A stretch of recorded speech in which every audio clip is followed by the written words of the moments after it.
जन्मभूमि रे कर्मवीर प्रतिमूर्ति उन्मोचन स्मृति स्मारकी परिवार दान करेंगे संपत्ति।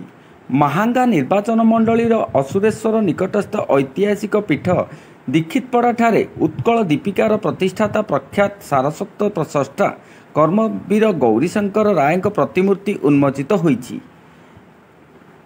एही प्रथित जस्सी क्रांतिकारी पुरुष 186तम जन्म जयंती रे मुख्य अतिथि भाव विधायक शारदा प्रधान जोग देइथिले। कर्मवीर दयाद माने जन्ममाटी एक स्मृति स्मारकी एवं गवेषणा भवन निर्माण पर सरकार को संपत्ति दान करने को घोषणा करथिले। आम माटीर एही अमृत कृतविद्य संतान आदर्श रे अनुप्राणित हेबाकु विधायक आह्वान देवा सह स्मृतिपीठर उन्नति पाई सरकारी स्तर में समस्त सहायता जोगाई देबाकु से प्रतिश्रुति देइथिले। निश्चित कोइलु विश्वबल्लभ नानक रिपोर्ट न्यूज ओडिशा।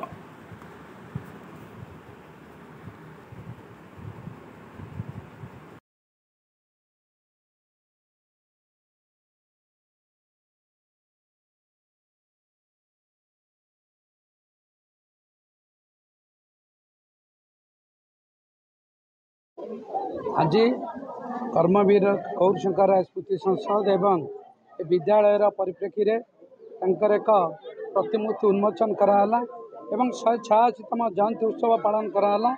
आज सबुठ गुरुत्वपूर्ण है जे तांकर दायाद तांकर वंशज तांकर बासगृह को ओडिशा सरकार को दान करदेवे एवं सरकार ये गोटे संग्रहालय करके एक ओडिशार विभिन्न भाषा साहित्य संस्कृति जो माने बंचा चेष्टा करुँचे से गोटा पाठ पढ़े ये रिसर्च करेंगे से गोटा लाइब्रेरी खोल से परिवार को धन्यवाद दूची एवं अंचलवासी की सरपंच समिति सभ्य जिला परिषद को एटिकार बीओ महोदय को एडमिनिस्ट्रेट को एवं छात्र छात्री मानू ए ग्रामवासी मानू जहाँ प्रचेषार 186तम जयंती उत्सव पालन करा जी ओडिया भाषा को एवं ओडिशा का भाषा भित्तिक राज्य कर जार प्रचेषा जहाँ उत्कल दीपिकार पृष्ठपोषक प्रतिमूर्ति उन्मोचन सह विभिन्न कार्यक्रम करुँच तेणुक मुझे धन्यवाद दूँ।